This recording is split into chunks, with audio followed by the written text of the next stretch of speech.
What is the dynamic between a 2 or a 3-person co-founding team? How equity is distributed between founders. You just figure out, do you want to be king or do you want to be rich? Absolutely. I think culture is one of those things that it gets created whether you like it or not. Culture is what employee number 50 or 500 or 5,000 says the culture is. That culture eats strategy for breakfast. It is how you're making decisions, how you're hiring people. It's the first 10 hires. आँख में हो स्वर्ग लेकिन पाँव पृथ्वी पर टिके हों.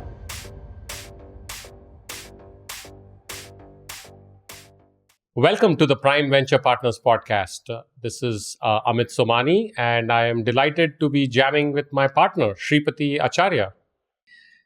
Thanks, Amit. Glad to be on the show with you.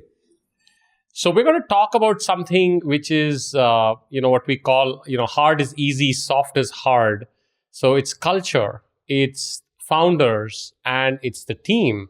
And how do you build that, and what are some of the dilemmas around that? So there's a very popular quote from Peter Drucker that comes to mind, that culture eats strategy for breakfast. And I'm sure, Shripati, you would have heard that at Harvard Business School many times. Of course, yeah.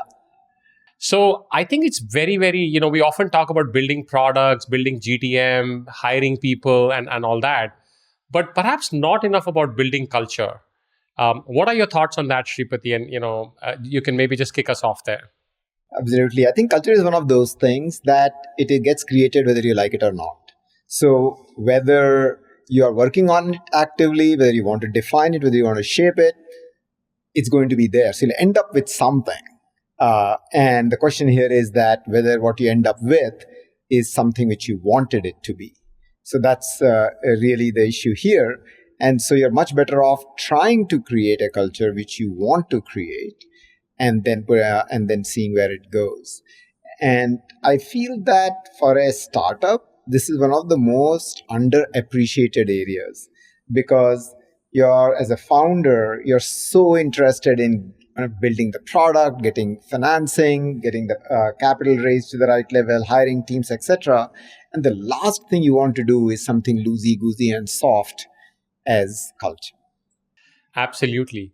And, I have this sort of thesis that the culture of a company, especially a startup, gets formed much like a kid growing up or even a kid in the womb in the first 9, 12, 18 months, right? Because like you said, whether you build it consciously or not, it's getting built. It is how you're making decisions, how you're hiring people. It's the first 10 hires. It's, how you take trade-offs, et cetera, et cetera. So it is getting built, whether you like it or not. So might as well be deliberate about it and conscious about it and kind of build it. Exactly. And as we know, right, the culture is not what the founders determine. It is what everybody else around a table talks about and how they interact when the founders are not in the room. Absolutely. In fact, I don't know where some folklore that culture is what employee number 50 or 500 or 5,000 says the culture is. Yeah. Not what is written on the fancy wall with your vision and mission statement and the culture and values. It's what people are actually feeling and experiencing of how things get done in your company.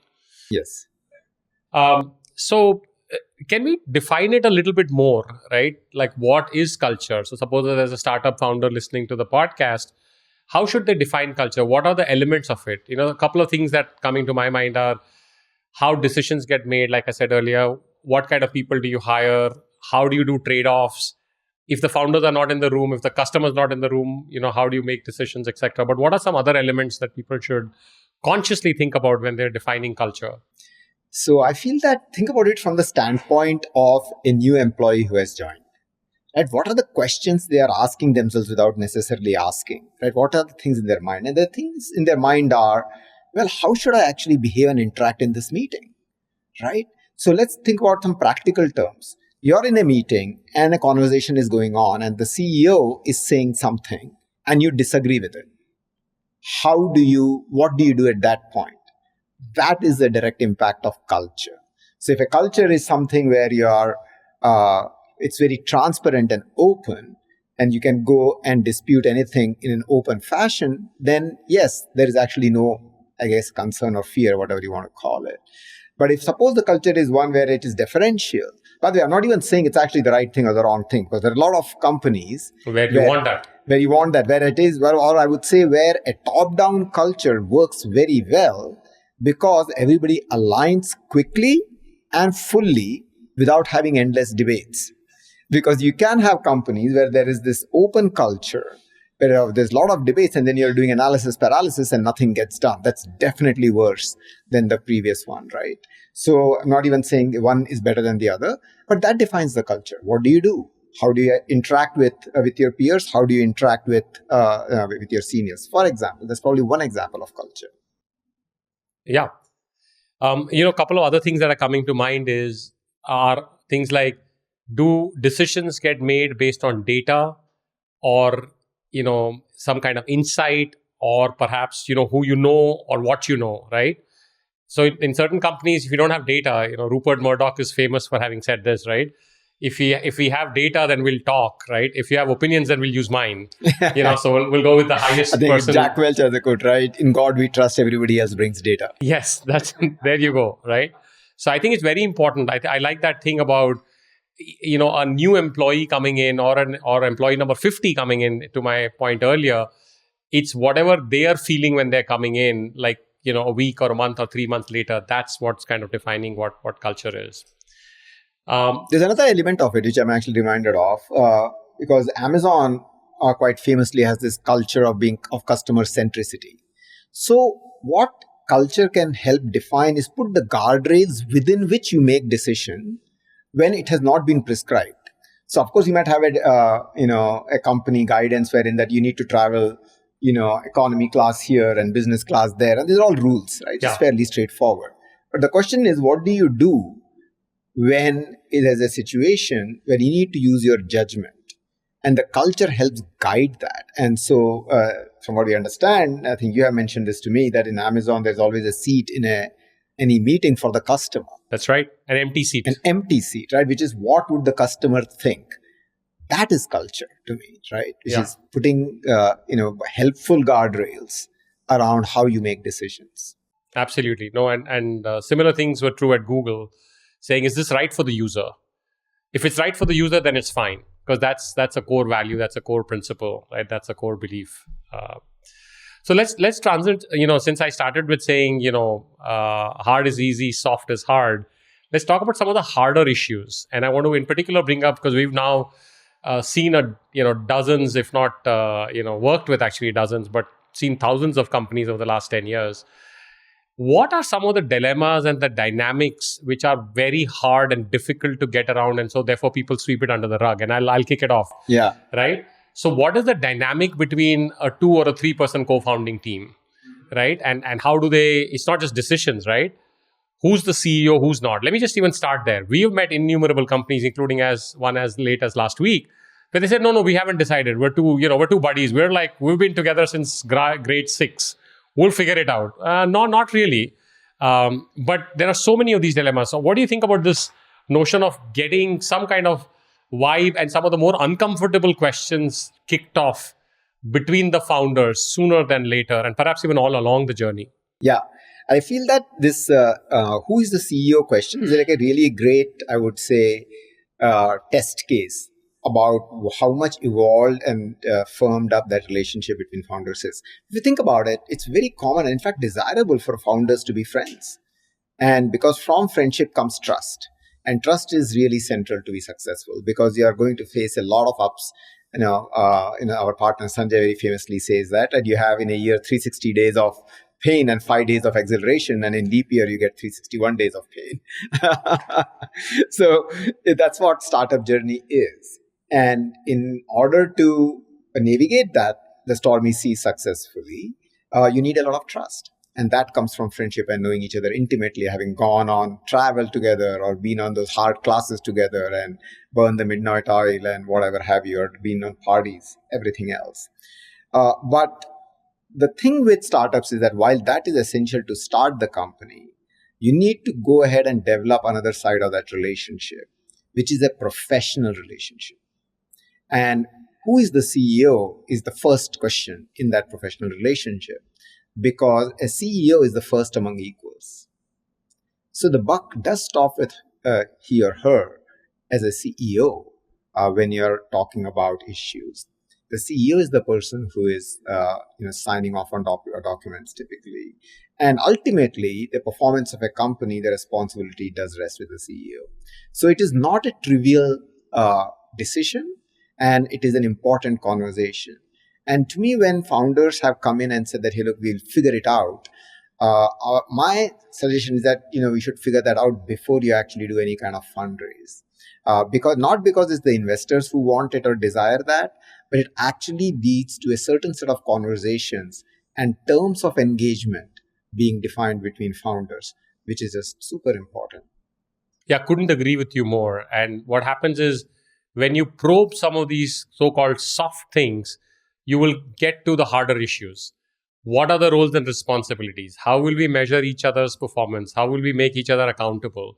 Right? Where does the buck stop? Whether it is with respect to investors, customers, partners, etc. Right? So I think these conversations start coming up, which is what you don't want to discuss. You're like, this is beautiful. Let's just build this product. Customers are asking for it. Let's get the pricing right. But you don't want to talk about like, okay, how will this really kind of happen? The typical question which we ask, and I think it's a relevant one, is that what happens when there's a disagreement? And the typical answer which you get is, hey, look, we just talk it out, kumbaya, we all get to a amicable understanding. While that would be true, and we hope it is most of the time, you have to account for the case where there is a disagreement. And then the right answer here, it's not really a trick question, is that the CEO has to make that decision. And more importantly, the founder or rest of the founders have to be on board with it. Right. That's why you choose that CEO. And related to that is this question of like how equity is distributed between founders. Right? Maybe I should ask you that question, right? Because we see a lot of times when it is equal, and at least for a neutral observer, it does not quite make sense. Yeah, absolutely. I think that's the next kind of tough question, right? One is, who's the CEO? We'll figure it out. What's the equity? Of course, it's equal. It's three of us or it's two of us, so it's this. But it's not really it's not necessarily the case of how it should be. And I think a lot of it is also because, one is because it's uncomfortable to talk about. Two, it's because you conflate the notion of being a founder or a co-founder with being an equal partner. It is not necessarily the case. You co-founded something together. You took the same risk, the same leap of faith, built on a relationship, built on trust, built on some opportunity. But as you contribute to the company now and going forward, and as you scale with the company, that has to be more commensurate with the kind of equity and the equity split. And you have to have enough mutual trust and respect to be able to say like, oh, for this kind of role, 5 years from now, if you are hiring somebody, what would we nominally pay them? Of course, you're a founder and you will get your founder equity and you'll get your seat at the board and all those other good things. But I think that people don't want to talk about the roles and responsibilities and the contribution that you're expected to make. So it's a little loosey-goosey saying, look, we're all one big happy family. And actually you are, right? Because at the beginning, everybody does everything, right? It's like the proverbial two guys and a gal and a dog in the garage. So what role and responsibility? But that's not going to be the case once you have 15 people. It's not going to be the case when you have $10 million of revenue or $2 million of revenue. And I would say, Amit, that you're kind of like setting yourself up for issues and problems and really a debt which the company has to repay sometime in the future. Because just think about it.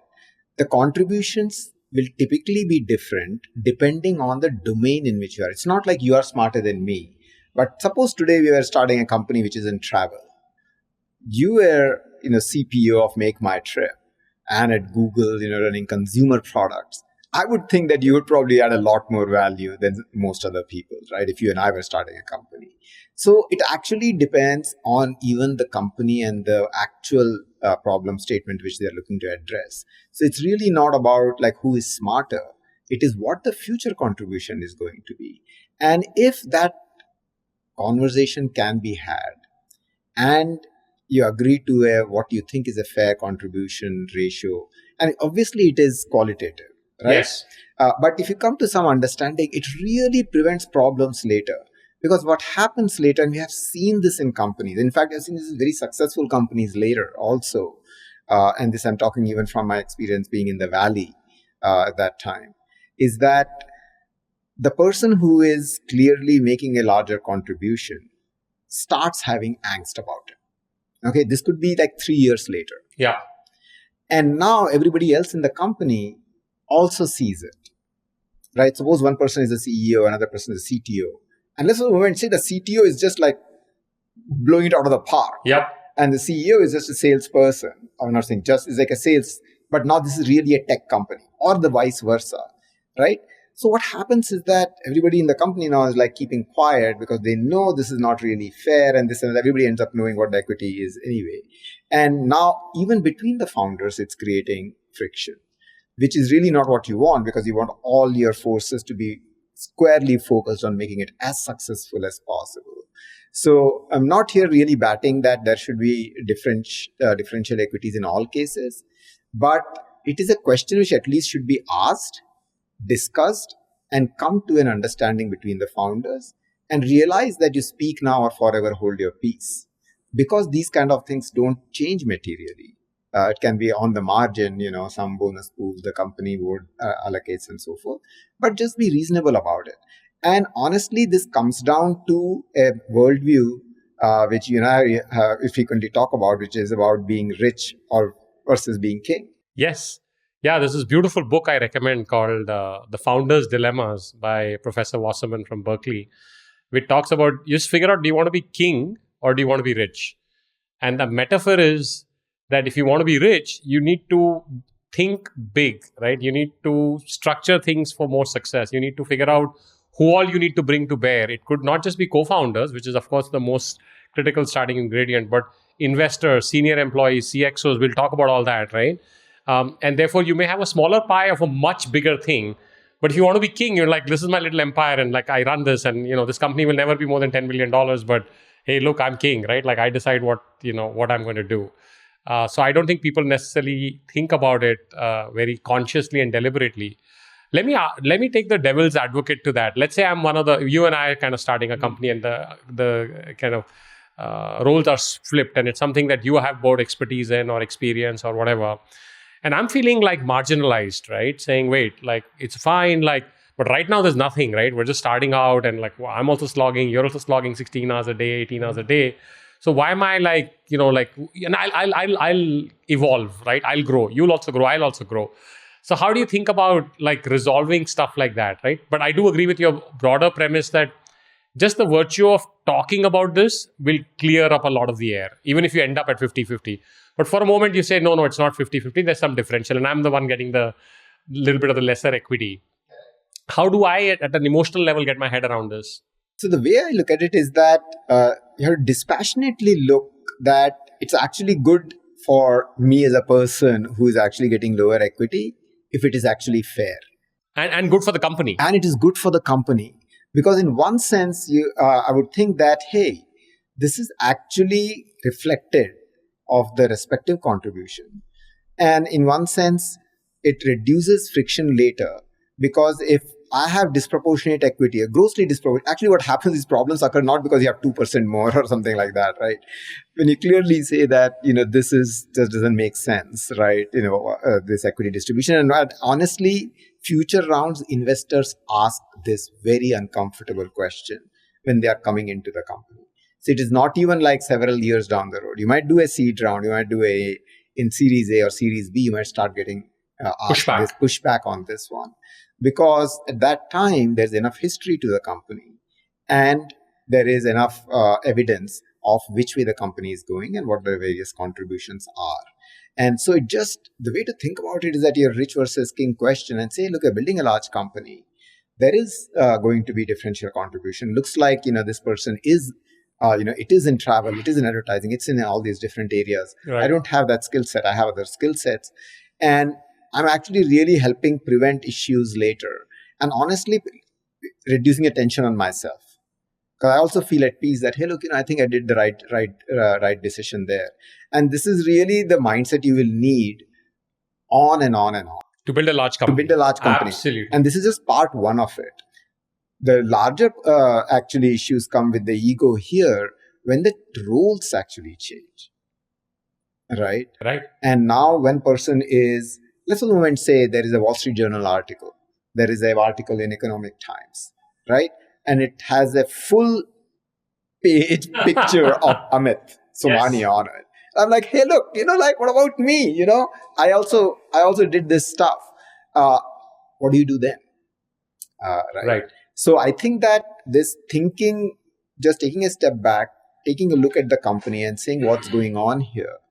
And it's okay, right? Sometimes one person gets the spotlight because the CEO will naturally typically get the spotlight, because if you're a reporter, you just basically say, hey, look, can I talk to the CEO of the company? It happens to us when folks call us for our portfolio companies, and we connect them to the CEO, not to all the founders, right?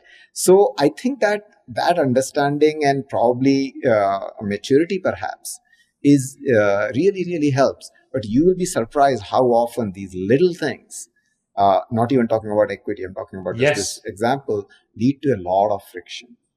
No, that's a brilliant one. And, one of the things that, since we're sharing prime secrets on the air, that I often ask founders, or at least try to assess on my own, is, which founder is driven by what?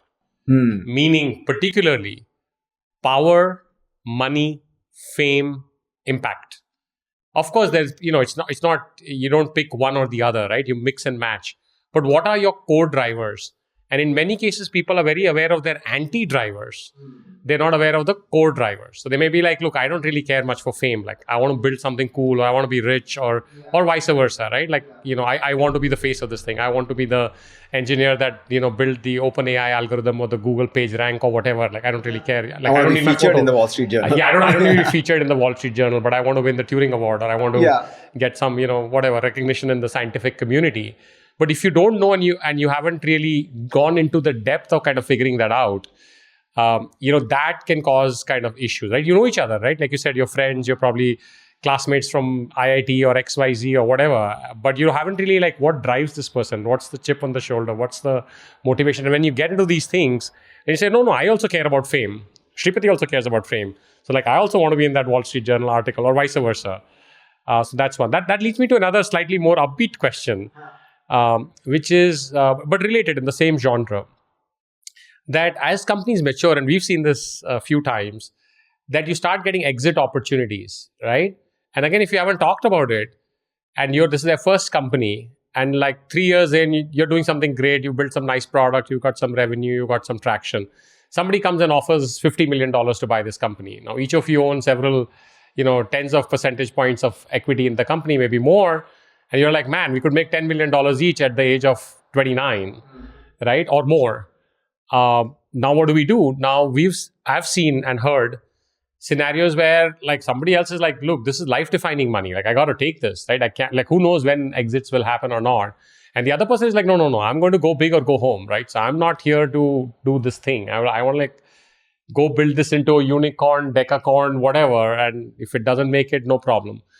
So how do you think about some of these other dilemmas, some of which you can anticipate and notionally like talk about it in your dating process or your early company, but some of it as you go along, right? You get into that, or somebody's just like, got founder fatigue, like saying, we're doing this for 5-6 years, we're getting $10 million each or whatever, $20 million, investors are getting some exit, let's just get out.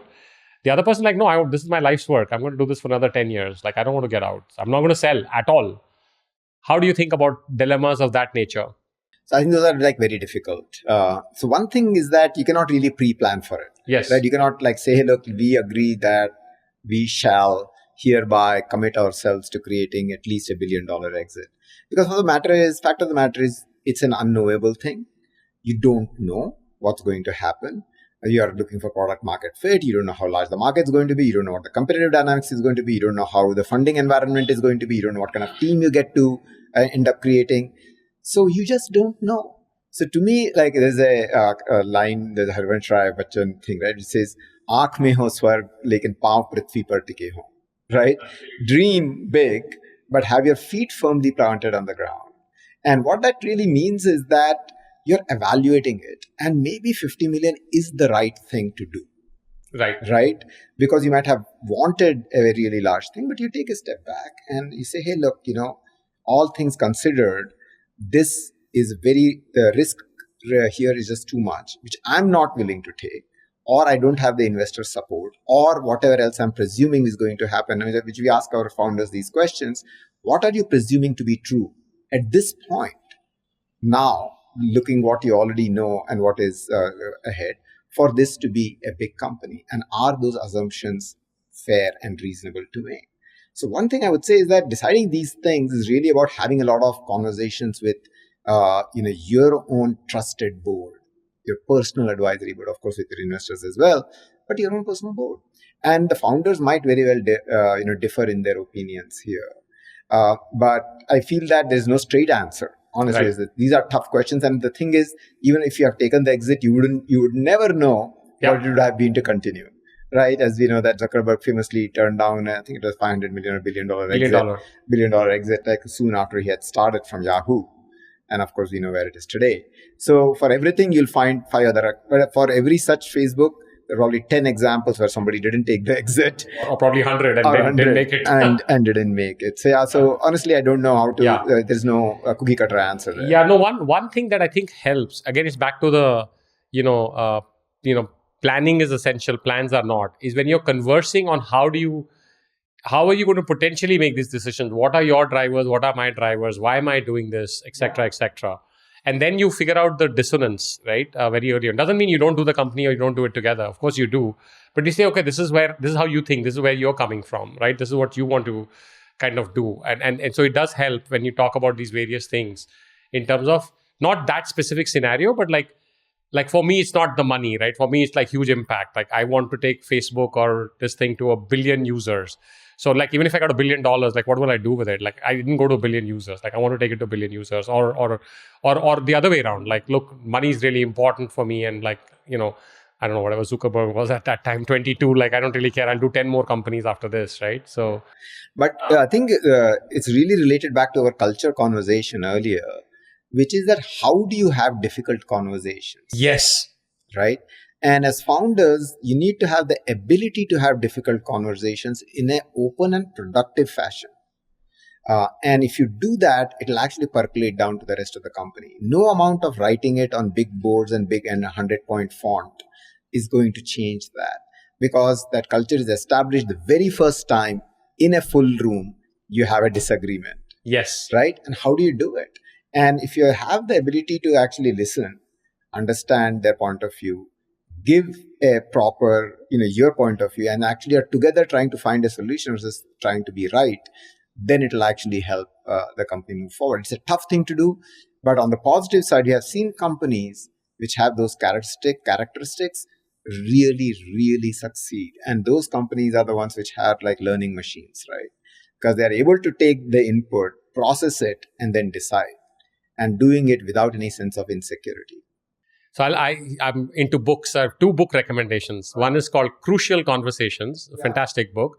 And another one is called Radical Candor, which even at Prime, we all read, and it's one of the core values for Prime itself. Yeah. That in a radical candor, you care deeply about the other person. You have a great relationship, but you're very candid and direct in approaching the issue at hand, right? It's about the issue, not the person, right? Yeah. So I think those are, there are tools, and of course you can use other tools as well and other frameworks and so forth. That leads me to a different kind of area. So this is all at the startup, get your value system aligned, get the culture for the first employee, 10th employee, 50th employee. I think that people don't spend enough time on how will you evaluate performance and how will you evaluate each person's ability to scale and the organization's ability to scale as you go along. I think a lot of the performance evaluation, the peer-to-peer feedback, the evaluation of each co-founder by, let's say, a CEO or the board is all a little bit loosey-goosey. Do you want to talk a little bit about that, Shripati, in terms of how do you, once you have an ongoing concern and it's working and so on, like how do you keep on the track? Perhaps in this particular case, I can be a little bit more prescriptive in my suggestions, right? Which is that once you have decided, who among the founders is the CEO, then you really need to cast away the founder tag in terms of how you operate. Because there will be, as the company is successful, a lot or tons of people who are not founders by definition, right? And they'll also be in senior roles. So the idea that if I'm a CTO and a co-founder and you are the CEO and a co-founder, I'm reporting to you, then I think that the relationship, as far as the professional relationship is concerned, should be as if I'm a CTO and you're a CEO, and these founders think we might or might not have been there, right? Which means, translated very specifically, is that we do have a performance conversation whenever, whatever the organization's cadence is, once a year, once every 6 months, and so forth. And you'll be surprised that this almost never happens. Years go on into a company's founding. Companies are large, they're successful, making tens of millions of dollars of revenue, maybe even more. And we don't have that structure in place. And by not putting that structure in place, you're not providing an avenue to have that difficult conversation. You cannot just grab and say, hey, Amit, let's go have a chai, have a coffee in Starbucks and say, I need to give you a performance feedback. It doesn't quite work that way. Right. Yeah. And no, I would extend it further, Shripati. So one, this is the most difficult one, right? Which is that, everybody reports to the CEO. There's conversation between the CEO and the person who's in that role or responsibility, not just the co-founder, like you said. There are two other critical constituents, at least two, maybe more, right? One is your employees. And, what kind of feedback are you collectively as a leadership team, as a founding team, taking from the employees, right? So I think there's a lot of sometimes gap between doing something as simple as a 360-degree review to say, how are we performing as an organization? What could we do better as an organization and as a founding team, as a management team, etc. So I think employees are not necessarily always heard, in a very kind of thoughtful and deliberate manner. And the other is the board. And are you formally getting performance feedback from the board? Because the CEO reports to the board. The entire management team indirectly reports to the board. So, many CEOs will be like, look, I got the ARR, I got this, I got churned down, good to raise the next round, all hunky-dory. Not true, because you want to get feedback from the board in terms of how you're performing, what could you do differently, how's your team performing, right, etc., etc. So I think those are two other areas that I would encourage people, if I would to be prescriptive, to say, hey, think about consciously getting direct feedback from the board on performance, not on ARR and so forth. And also some avenue to get it from your other colleagues, non-co-founders, employees, etc. Absolutely. And I think this is part of that culture bit again, which is how open is the company in terms of getting feedback. Because I believe that the best companies are trying to get to the truth. They're trying to get feedback from whatever level, because the junior-most person who's in contact with the customer might actually have a brilliant idea. And that brilliant idea must surface. That person might also have the information about what is seriously going wrong with the company. Maybe the company is losing to the competitors, and there's a new competitive threat, Gen AI. All these things are like disruptive technologies. And somebody needs to surface that. It's very easy for senior management, even in a startup, to be in a cocoon if you don't have an open culture of actually surfacing these kind of things. So it's super important to actually establish that. And just imagine in a meeting, if suppose there is one person is a peer of a founder. Now, is this in which like a founder is quote unquote pulling rank, and hence not an overruling? You don't want that culture, right? So I think all these things, if you're conscious of it, you'll probably do the right thing as a founder. But if you're not aware of it, you might actually just let it ride, and then it, as we discussed earlier, just becomes a de facto culture in there. And related to that is you just mentioned a point, with a comment on that, which is the CEO reports to the board, right? And I think that the board is quite a time remiss. Yes. In giving, and that's like folks like us, right? In terms of giving feedback to the CEO.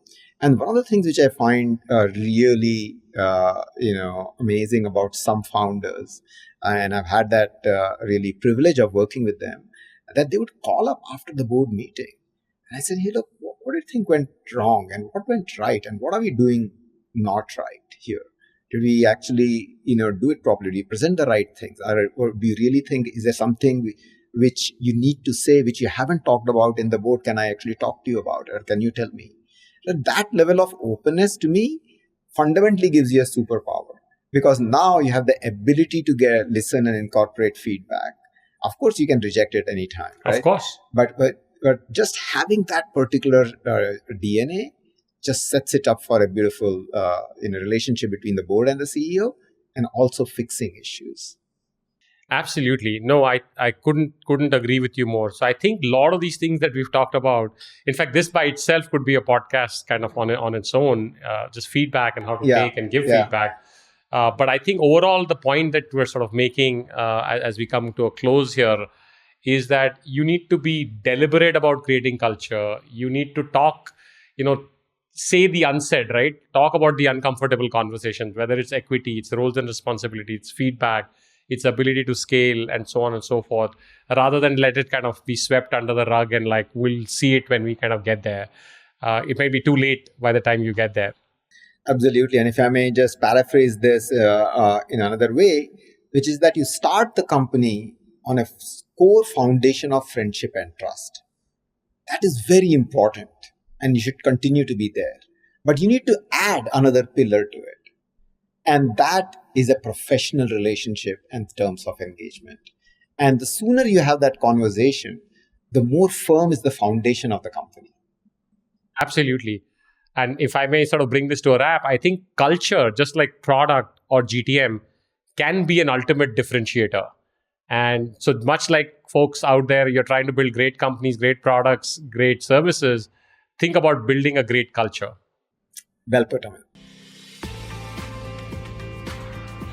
Dear listeners, thank you for listening to this episode of the podcast. Subscribe now on your favorite podcast app for free, and you'll be the first one to know when new episodes are available. Just search for Prime Venture Partners Podcast in Apple Podcast, Spotify, Castbox, or however you get your podcasts. Then hit subscribe. And if you have enjoyed the show, we would be really grateful if you leave us a review on Apple Podcast. To read the full transcript, find the link in the show notes.